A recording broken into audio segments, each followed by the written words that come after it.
Hello everyone, welcome to another episode of quick talk. I am your host Farhan Ahmed. और जैसा कि हमने आपसे वादा किया था कि हम एक वीडियो करेंगे जिसमें हम जो पाकिस्तान वर्सेस ऑस्ट्रेलिया की ओडीआई सीरीज़ हुई है उसको कम्प्लीटली ब्रेक डाउन करेंगे। देखेंगे कि पाकिस्तान ने इसमें से कौन से पॉजिटिव्स अचीव किए हैं और कौन सी ऐसी चीज़ें जिस पर पाकिस्तान को अभी भी वर्क करने की ज़रूरत है अपनी ओडीआई टीम के हवाले से। सो ये वही वाली वीडियो होने वाली है। लेकिन वीडियो शुरू करने से पहले मैं आप लोगों को एक रिमाइंडर देना चाहूँगा, एक छोटा सा, और वो ये है कि यार अगर आप ये वीडियो देख रहे हो और आपने अभी तक चैनल को सब्सक्राइब नहीं किया हुआ तो प्लीज़ जाओ जाके पहले चैनल को सब्सक्राइब कर लो, बेल आइकन को भी प्रेस कर दो, उसके बाद ये वीडियो कंटिन्यू करो। क्योंकि मेरी वीडियो के जो व्यूवर्स हैं उनमें से 98% वो हैं जिन्होंने सब्सक्राइब नहीं किया था। सो अब अंदाज़ा लगा लो कि अगर मुझे 300 व्यूज़ भी आ रहे हैं तो उनमें से 99% वो है जिन्होंने सब्सक्राइब नहीं किया हुआ। तो ये कितनी कोई नाइंसाफ़ी हो जाती है। अगर आपको कंटेंट पसंद आ रहा है, आप देखना चाहते हो, so please do me a favour, go back and just click on the subscribe button. It really helps a lot. Alright, so after the message, let's now begin our video. आज हम अपने बिजनेस पे आते हैं। हमने क्या बात करनी है? बात हमने करनी है जनाब पाकिस्तान के सबसे पहले पॉजिटिव्स के बारे में। और सबसे पहले जब हम पॉजिटिव्स की बात करते हैं तो हमारे पास जो सबसे पहला पॉजिटिव आएगा, जो कि मेरे ख्याल में सबसे बड़ा पॉजिटिव है, it was a much needed one. अब तक वो कहते हैं ना कि जैसे अब तक तो उसको आ जाना चाहिए था, वही ये वाली चीज़ है कि पाकिस्तान की जो पेस बॉलिंग है उसकी जो लेगेसी है हमारे यहाँ पे, जैसे वसीम वकार थे 90s के दौर में, और फिर शोएब अख्तर भी रहा है, ठीक है, और भी हमारे पास अच्छे ग्रेट फास्ट बॉलर्स गुजरे हैं। वो जो लेगेसी थी वो आहिस्ता आहिस्ता ख़त्म हो रही थी। ऐसा लग रहा था कि पाकिस्तान के जो पेसर्स हैं अब वो दुनियाई क्रिकेट में अपना नाम गंवाते जा रहे हैं। उनकी पेस डाउन हो चुकी है, उनके पास वो स्विंग नहीं रही, उनके पास वो दहशत नहीं रही जो एक फास्ट बॉलर में होती है। लेकिन हमने क्या देखा है इस सीरीज़ में? Chips were down, pressure was on, and when the pressure is on, only the greatest will thrive and they will survive. And what we have seen is that the Pakistan pace bowling legacy has continued. Pakistan का जो main pace trio है, शाहीन, नसीम और हारिस रऊफ का, उन्होंने जनाब बेहतरीन किस्म की बॉलिंग की है इस सीरीज में। तीनों के बारे में हम बात करेंगे। स्टार्ट हम करते हैं जनाब शाहीन शाह अफरीदी से, जिन्होंने 3 मैचेस में 8 विकेट्स हासिल की with an average of 12.62 and N economy rate of 3.76. Those are quite decent numbers, by the way, for someone who was labeled finished just 2 months ago, or even a month back, when he played the first test match of Pakistan versus England in Multan, by the way. But now, after this Australia series, people are saying, oh, the eagle is back, Sheenu is back, ये वो। देखो, हमें अभी तक ये बात समझ आ नहीं चाहिए कि अगर पिचेस ऐसी होंगी जो कि फास्ट बॉलर्स को सपोर्ट करें, तो अब हमें ये ख्याल है कि ये जजमेंट पास कर देनी चाहिए कि हमारे जो बॉलर्स हैं वो अभी भी इस कैपेबिलिटी को पोजेस करते हैं कि वो शो अप करेंगे बिग टाइम और हमें विकेट्स लेके देंगे with the new ball, with the old ball, and in the middle overs as well. This is what we have seen. और शाहीन शाह अफरीदी का केस भी कोई ज़्यादा डिफरेंट नहीं है। यस, मैं मानता हूँ कि उस बंदे की जो पेस है वो अभी भी डाउन है, 130s में वो बॉल करता है, but man, you can not just ignore all of his achievements and you can just say कि आप बस उसकी पेस डाउन है इसलिए मैं उसको अप्रिशिएट नहीं कर रहा। नहीं, ऐसी बात नहीं है। जो उसने सीरीज में कर दिया है, 8 विकेटें ली हैं 3 मैचेस में, वो बहुत अच्छी है। और जो एक ऐसा बंदा होता है ना जिसका कॉन्फिडेंस बहुत नीचे गया होता है, अगर वो इस तरह का कुछ अचीव करे तो फिर उसको अप्रिशिएट डबल करना चाहिए, ताकि हो सकता है उसी से उसका कॉन्फिडेंस वापस आए और वो इसी तरह आगे भी करता रहे। So love Shaheen Shah Afridi, love the way he has troubled the Australian batters in this series. मैं देख रहा था कि उसने मेलबर्न में 2 विकेटें ली और फिर जो एडलेड और पर्थ वाला मैच था, दोनों में 3 फर्स्ट उसने लिए। और देखो, तीनों मैचेस में उसने न्यू बॉल के साथ विकेटें ली। और अगर आपने पर्थ वाला मैच देखा हो जो कि 3rd ओडीआई था, उसमें आपको पता होगा जो पहले 5 ओवर्स उसने बॉल की हैं, 4 या 5 ओवर्स जो उसका ओपनिंग स्पेल था, कितना शानदार था। वो बॉल को दोनों तरफ मूव कर रहा था। जो ऑस्ट्रेलियन ब्रॉडकास्टर्स थे वो उन्होंने उसकी पिक्चर भी डिस्प्ले की हुई थी कि उसकी रिस्ट पोजीशन की, कि किस तरह से वो आउट स्विंगर बॉल करता है, किस तरह वो इन स्विंगर बॉल करता है। सो शाहीन शाह अफरीदी का वो जो जादू था ना न्यू बॉल के साथ, वो आहिस्ता आहिस्ता हमने देखा है कि वापस आ रहा है। और हमें ये भी पता लग गया कि अगर पिचेस ऐसी होंगी जो हमारे पेस बॉलिंग को सूट करे तो वहाँ पे हमारे पेसर्स बहुत अच्छे रहेंगे। लेकिन अगर आप उनको बना के फ्लैट डेक्स देने हैं तो फिर आप उनसे कोई ज़्यादा तो भी नहीं कर सकते। So yeah love Shaheen Shah Afridi, love the way he dominated against the Aussie batters, और मैं कहता हूँ कि may he go on to have a generational run, और वो अगले 3-4 सालों में हमें दोबारा से उसी तरह का शाहीन शाह अफरीदी नजर आए जो कि इंजरी से पहले वाला था। Now let's talk about our second bowler, और वो बॉलर मैं कहता हूँ कि वैसे तो मैंने इसकी 3rd पे बात करनी थी, लेकिन मैं उसको इतना लाइक कर रहा हूँ और इतने मुझे उसका फैन मैं पहले भी था, लेकिन अब दोबारा बन रही हूँ सीरीज के बाद। So let's talk about him before Naseem Shah, and I'm talking about Haris Rauf. 10 wickets in 3 matches on an average of 12 with an economy rate of 5. Those are exceptional numbers, by the way, for someone who was completely written off from white ball cricket after a stinker of the World Cup last year in India. हमने ये देखा कि लोगों ने, including my self, हमने इसको completely right of कर दिया. हमने कहा यार इसका गंदा वर्ल्ड कप लगा इंडिया में, ये तो 50 ओवर का बॉलर ही नहीं है, ये तो 4 ओवर का बॉलर है. पता नहीं किस किस तरह के हमने इसको वो गलीज से और गंदे गंदे से नाम पुकारे इसको. वो फैन जाके बदतमीजी करने लग गया था अमेरिका में इसके साथ. और फिर T20 वर्ल्ड कप भी कुछ खास अच्छा नहीं था रहा हारिस रऊफ का. देखो मैं ये कहता हूँ कि आपने क्रिटिसाइज करना है, करो, बहुत अच्छी बात है, आपका राइट है, लेकिन हमेशा तमीज़ के दायरे में रह के क्रिटिसिज्म करना चाहिए. कभी भी किसी के साथ पर्सनल नहीं होना चाहिए, कभी भी किसी को गालियाँ नहीं देनी चाहिए, कभी भी किसी के साथ बद तहजीबी वाली ज़बान इस्तेमाल नहीं करनी चाहिए.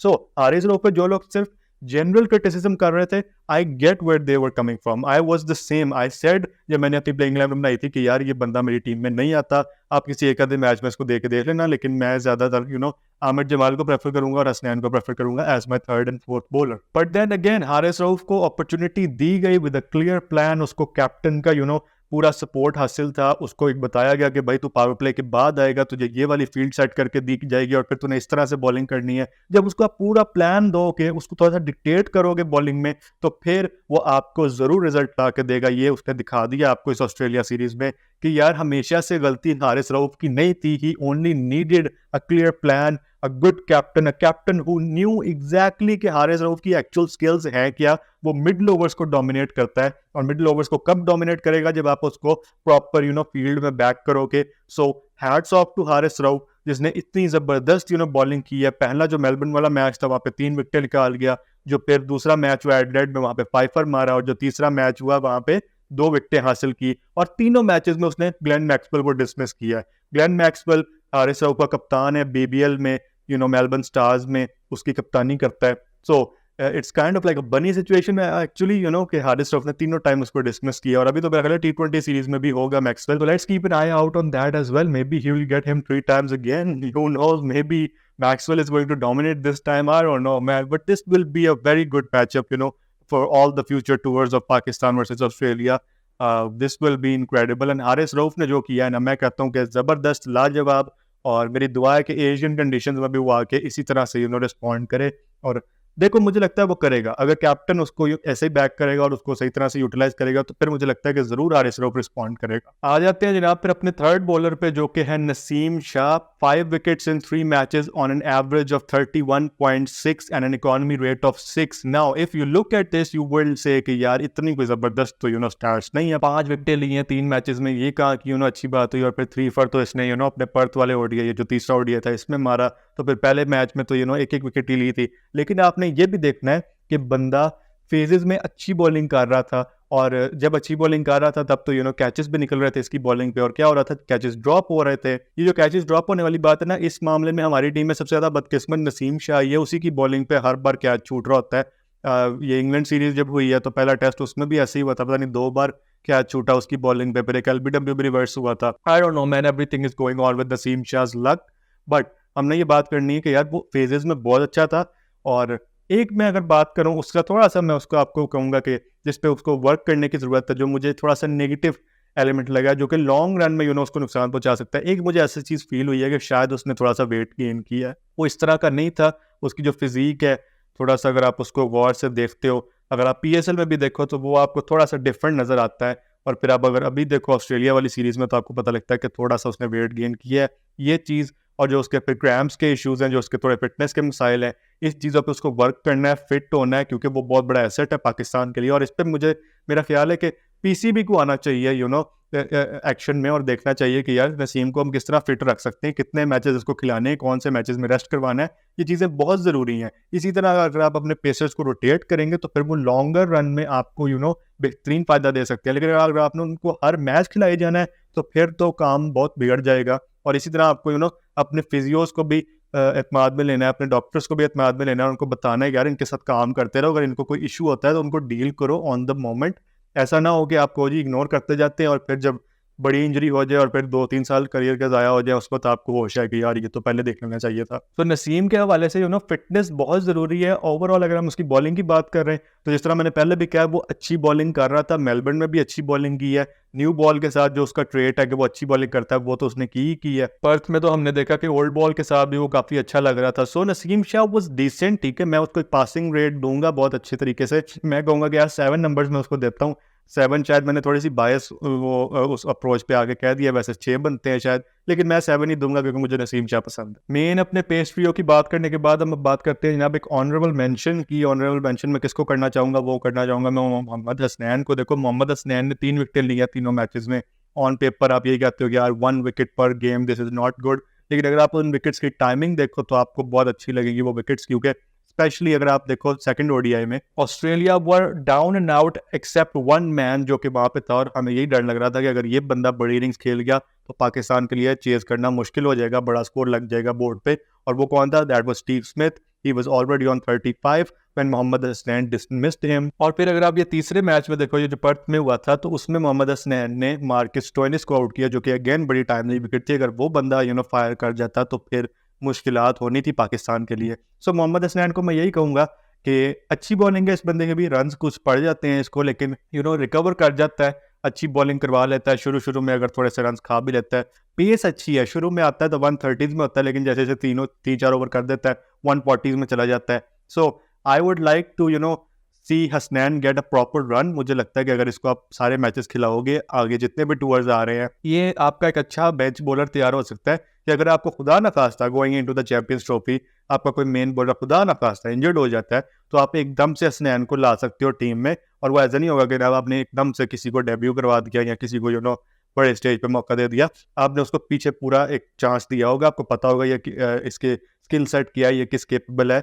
और फिर आप उसको टूर्नामेंट में खिला सकते हो। सो या हसनैन को तो मैं यही कहूँगा कि इसको आगे भी मैचेस मिलने चाहिए, स्पेशली जो जिम्बाब्वे वाला टूर है वो भी इसको सारा दो, फिर उसके बाद साउथ अफ्रीका जा रहे हैं वो भी इसको और मैं तो कहता हूँ यार T20 में भी डाल दो, रोटेट ही करने हैं ना अपने पेसर्स, तो T20 में भी डाल दो इसको, देखो क्या करता है 4 ओवर में। अच्छा जी, हमने बहुत बात कर ली हमारी बॉलिंग की, अब हम बात करते हैं पाकिस्तान के अगले पॉजिटिव की, और वो पॉजिटिव कौन सा है? वो है मोहम्मद रिजवान द कैप्टन। यार ये वक्त की अशद जरूरत थी कि अब मोहम्मद रिजवान को ओडीआई कैप्टन बना दिया जाता, और देखो हमने देख लिया कि कितना ज्यादा इफेक्टिव है ये बंदा अपनी लीडरशिप के साथ, और कितनी शार्प कैप्टनसी करता है ये ऑन द फील्ड। जब पहले मैच की प्लेइंग 11 अनाउंस हुई थी, मैंने उसमें देखा कि 4 पेसर्स के साथ जा रहा है पाकिस्तान, कोई ऑलराउंडर नहीं है और 4 पेसर्स है, और 5th बॉलर हमारे पास नहीं है। 5th बॉलर किसने होना था?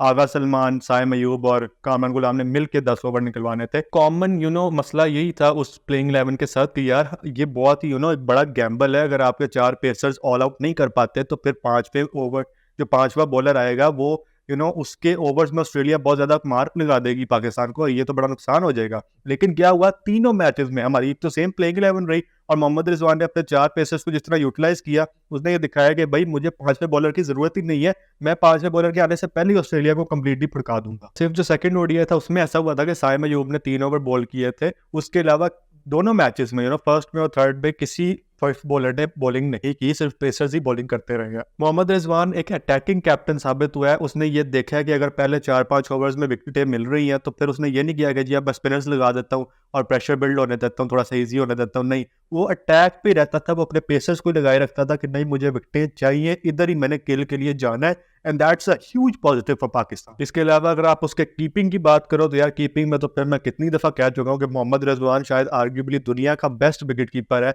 इस सीरीज में भी उसने 3 मैचेस में 10 कैचेस अवेल किए हैं। यार मैं कहता हूँ जबरदस्त किस्म की उसकी विकेट कीपिंग है, वो बंदा कोई चांस जाने नहीं देता।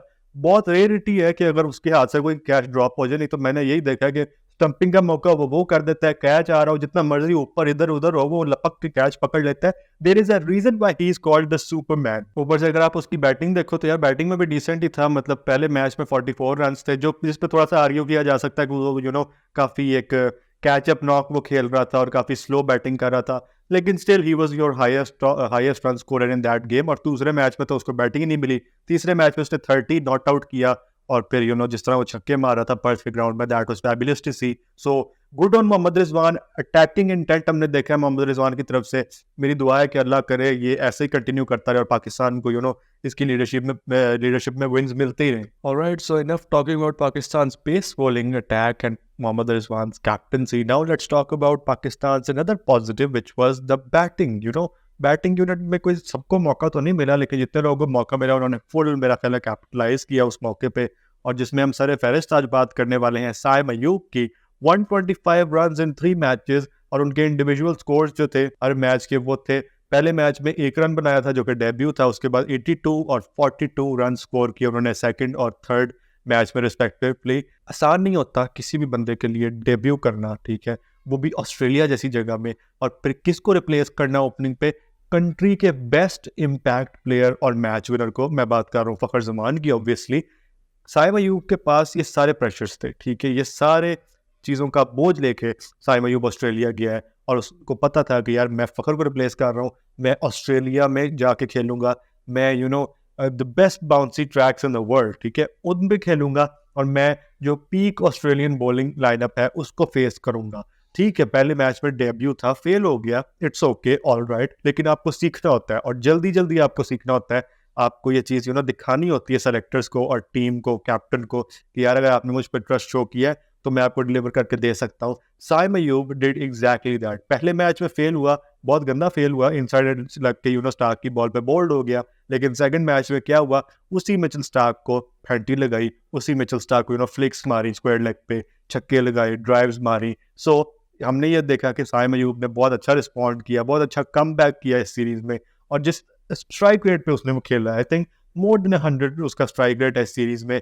यार इसी तरह का हमें बंदा चाहिए था टॉप ऑर्डर में, इसी तरह का बंदा हमें ओपनिंग में चाहिए था। अगर हम वाकई फखर जमान को कुछ टाइम के लिए साइड पे कर रहे थे और साइम को ला रहे थे, तो हमें साइम से भी वही वाली चीज़ की तवक्को थी जो फखर करता था कि अब दी ऑर्डर आके मारता होता था, शुरू में कोशिश करता था या मार ले या फिर उस चक्कर में आउट हो जाता था। There was no in between, to be honest. So we wanted impactful knocks from Saim Ayub and he has delivered perfectly. और उसकी जो मुझे बेस्ट चीज़ लगी है, जब शुरू में बॉल थोड़ा सा सीम अराउंड हो रहा होता है, स्विंग हो रहा होता है, तब वो थोड़ा सा टाइम लेता है, एडजस्ट करता है, न्यू बॉल को सी ऑफ करता है, रिस्पेक्ट करता है बॉलर को, और फिर जिस तरह वो स्विंग खत्म होने लगती है, वो अपने नेचुरल गेम की तरफ आता है, which is to attack the bowlers and play all over the ground. So that is a massive positive for Pakistan. और मैं अभी भी अपनी इस चीज़ पे खड़ा हूँ कि पाकिस्तान को, I think south Africa tour अब हमने जाना है अगला, जो जिसमें हमारे मेन प्लेयर्स भी होंगे, वहाँ पे पाकिस्तान को आई थिंक ये चीज़ चाहिए, फखर जमान और साइम अयूब की ओपनिंग एक दफ़ा ट्राई कर लें, एक सीरीज उनको देख ले। नहीं तो अब्दुल्ला शफीक और साइम तो फिर है ही,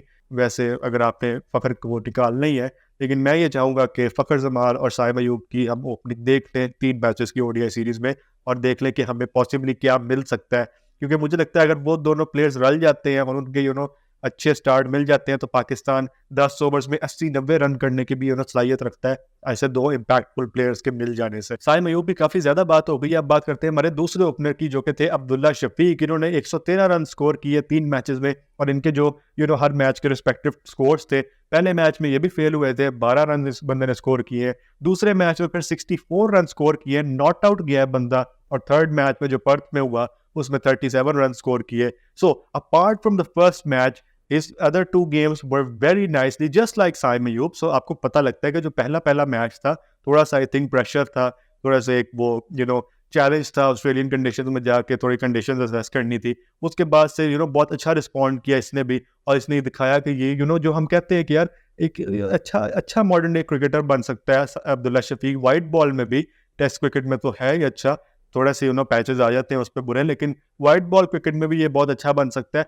और इसकी नेचुरल गेम, मैं भी यही कहूँगा, इसकी नेचुरल गेम 40 ऑफ 40 है with some boundaries, it's not 40 off 50-60। मुझे ऐसा लगता है कि ये उन लोगों में से नहीं है, कर सकता है ये, इसने दिखाया था पिछले साल वर्ल्ड कप में भी, लेकिन मुझे ऐसा लगता है कि जब ये थोड़ा सा बाउंड्रीज में डील कर रहा होता है और थोड़ा सा रन बॉल चलने की कोशिश करता है, तब ये ज्यादा अच्छा लगता है, ना कि तब अगर आप इसको कह दो कि यार तूने एंकर करना है। वो मुझे लगता है कि वो रेड बॉल में तो अच्छा कर सकता है, लेकिन व्हाइट बॉल में आई थिंक वो बहुत ज़्यादा शेल में चला जाता है फिर, और उस शेल में जाने से वो अपनी विकेट गवा बैठता है। So he needs to go out there, he needs to play his natural game which is to attack the bowlers on point.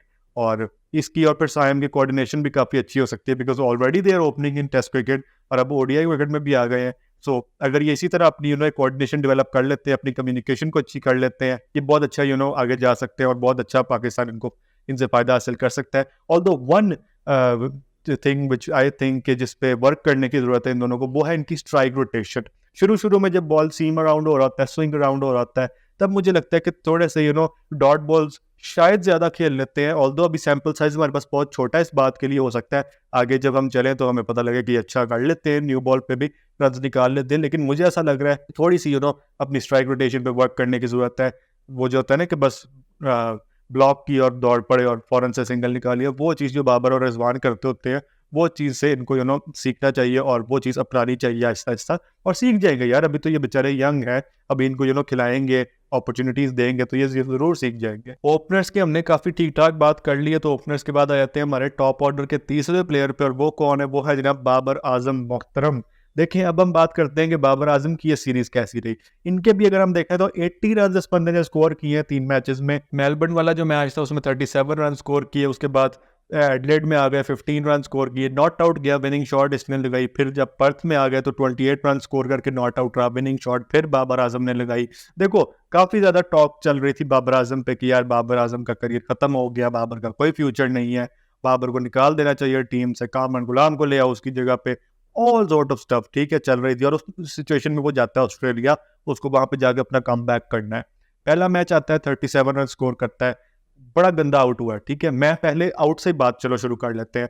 Adam Zampa का स्लाइडर उसको पड़ता है, उसको वो बॉल फ्रंट फुट पे खेलनी थी, वो बैक फुट पे चला जाता है, क्या होता है जी, संभाली नहीं गई, ऑफ स्टंप पे बोल्ड हो गए। ये बहुत ही गंदा डिसमिसल था। ऑब्वियसली आपको आप बेटर एक्सपेक्ट करते हो बाबर आजम से कि यार इतने सालों से आप जैम्पा को खेलते आ रहे हो, आपको अभी तक तो उसको रीड करना आ जाना चाहिए, या आपको पता लग जाना चाहिए कि इसको मैंने किस तरह खेलना है, लेकिन वो चीज़ नहीं हुई, तो बहुत ही गंदा dismissal. So this was the negative element of the 37 runs made. लेकिन अब हम देखते हैं इस इनिंग्स का पॉजिटिव एलिमेंट क्या था। पॉजिटिव एलिमेंट ये था कि एक बंदा आया ग्राउंड में और 3 रन पे आई थिंक पहली विकेट गिर चुकी थी पाकिस्तान की।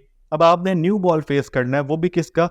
पीक स्टार्क, पीक कमिंस, ठीक है, इन लोगों का आपने न्यू बॉल फेस करना है, वो भी ऑस्ट्रेलिया में मेलबर्न जैसी कंडीशंस पे, जो कि ओवरकास्ट है बाय द वे। तब बाबर आजम ने क्या किया? तब उसने ड्राइव्स लगाई, उसने चौके मारे, ठीक है, और इंतहा का कंफर्टेबल नजर आ रहा था वो, कोई भी जरा शेक नहीं था कर रहा, चेहरे से कोई ऐसा नहीं था लग रहा कि यार बंदा घबराया हुआ है। He was looking calm as a cucumber, he was playing his shots to perfection. So Babar Azam ने जिस तरह वो न्यू बॉल को सी ऑफ किया, रन निकाले कमिंस पे, स्टार्क पे, और अच्छे तरीके से बाउंड्रीज लगाई, वो जो एक चीज़ है वो बहुत बड़ा कॉन्फिडेंस बूस्टर है पाकिस्तान के लिए भी और बाबर आजम के लिए भी, क्योंकि इससे आपको पता लगा कि वो टफ कंडीशंस में बैट कर सकता है। He was arguably our best batter of the day that day. मैंने पहले भी बोला था, even though Rizwan was the highest run scorer, Babar Azam looked incredibly comfortable out there. He was the one who was smashing the bowlers for fun, to be honest. So Babar का जो 37 वाला knock था, जिसको लोग बहुत ज्यादा जलील कर रहे थे एक तरह से ट्विटर पे, यार वो नहीं जलील करने वाली चीज भाई, उसको आप अप्रिशिएट नहीं कर सकते तो बुरा भी मत कहो ना। मैं तो उसको अप्रिशिएट कर रहा हूँ, जो उसका फर्स्ट हाफ था मैं उसको अप्रिशिएट कर रहा हूँ, डिसमिसल पे मैंने उसकी तनकीद की है, लेकिन ओवरऑल अगर आप देखते हो तो वो जो स्टार्ट उसने किया था वो बहुत अच्छा था। एडलेड में जो सेकंड ओडीआई था उसमें 15 रन स्कोर किए, छक्का लगा के मैच फिनिश किया, सो वो तो एक अच्छा ही नॉक हो गया ऑब्वियसली। फिर जो आप तीसरे ओडीआई में आ जाते हैं जिसमें 28 रन स्कोर करके अनबीटन रहा वो, इसमें भी मैं कहना चाहूँगा कि पर्थ का ग्राउंड हो ना और बाबर आउट ऑफ फॉर्म है, तो मैं ये कभी भी एक्सपेक्ट नहीं करता कि वहाँ पे जितना बाउंस और जितनी स्विंग हो रही होती है ना ball, even in the 10th ओवर, बाबर वहाँ पे सर्वाइव कर सकेगा अगर 30-35 रन भी करनी है। लेकिन पर्थ में भी बाबर ने ये किया है कि वो ड्राइव्स मार रहा था, वो अच्छे तरीके से अपने शॉट्स को, अपने स्ट्रोक्स को मास्टर किया हुआ था उसने, वो रन निकाल रहा था। So that was also another positive from Babar Azam. और फिर उसने मैच फिनिश किया। भाई जितने लोग कहते हैं बाबर मैच नहीं फिनिश कर सकता, ये देख लो 2 मैचेस फिनिश करके आया वो। तो मैं तो बाबर आजम को 10 में से एक सॉलिड 7 नंबर दूंगा। मेरा ख्याल है कि यार अच्छी उसका ये टूर लग गया है। ऑल्दो पहले मैच में जो डिस्मिसल था बहुत गंदा था, 50 करनी चाहिए थी उस मैच में, लेकिन apart from that I think he had a decent tour, और जितने के रन्स के साथ उसको खेलना था वो अच्छा खेल गया। सो या these were all the positives of Pakistan in my opinion. आपके अगर कोई और पॉजिटिव्स हैं तो आप मुझे कमेंट सेक्शन में जरूर बता सकते हो। अब हम चलते हैं थोड़ी सी ऐसी चीज़ों की तरफ जिन पे पाकिस्तान को अभी भी वर्क करना है अपनी प्लेइंग 11 के लिहाज से, अपनी टीम कंपोजिशन के लिहाज से, जो कि मेरा ख्याल है जिनको मैं नेगेटिव नहीं कहने लगा, ठीक है, क्योंकि नेगेटिव मुझे नहीं लगता एक आधे के अलावा इस सीरीज में हमारे पास कोई है। मेरे ख्याल है कि कुछ ही लेकिन चीज़ें ऐसी हैं जिन पे काम करने की जरूरत है, जिनको भी फिगर आउट करना बाकी है।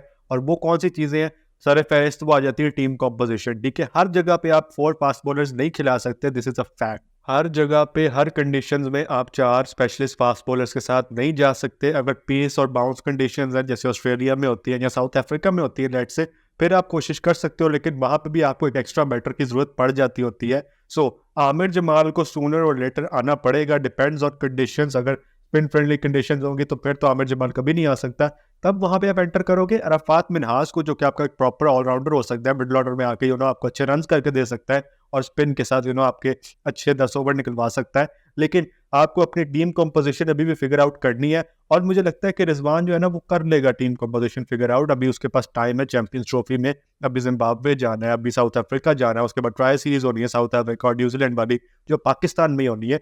सो काफी टाइम है, वो ये चीजें फिगर आउट कर लेगा। इसके अलावा कामरान गुलाम का क्या फ्यूचर है ये भी देखना है कि क्या आपने उनको खिलाना है 5 नंबर पे, या फिर 5 नंबर पे आपने अरफात मिनहास को डालना है, या क्या करना है। कामरान गुलाम को आपने स्पिन फ्रेंडली कंडीशंस के लिए रखना है, क्योंकि पेस फ्रेंडली कंडीशंस में कामरान का कोई काम नहीं है, स्पेशली और 5th नंबर। क्योंकि अगर वो आता है और आखिरी के 15 ओवर रहते हैं या 25 ओवर भी लट से अगर रहते हैं, तो मेरा ख्याल है हर कोई ऑपोजिशन फास्ट बॉलर्स को ही लगाएगी, अपनी एक्सप्रेस पेसर को लगाएगी कि यार इसको बाउंसर मारो और इसको आउट करना। सो उसका मुझे इस तरह से कोई लॉजिक समझ नहीं आता कि वो 5 नंबर पे खेले। हाँ, स्पिन फ्रेंडली कंडीशंस है, वहां पे आप उसको खिला सकते हो कि यार ये स्पिन बैशर है, ये जाके स्पिन पे रन निकालेगा, स्पिन पे रन मैंने बोल दिया, स्पिन पे रन निकालेगा। सो काफी सारी चीजें अभी टीम को पोजीशन के लिहाज से फिगर आउट होने वाली रहती हैं, और मुझे पूरा पूरा यकीन है कि मोहम्मद रिजवान और जो बाकी टीम मैनेजमेंट है वो ये चीजें फिगर आउट कर लेंगी before the champions trophy, and we will have a balanced settled playing 11 before the big event itself. आज हमने कोई नेगेटिव की बात नहीं की, तो यार नेगेटिव की बात क्या हो सकती?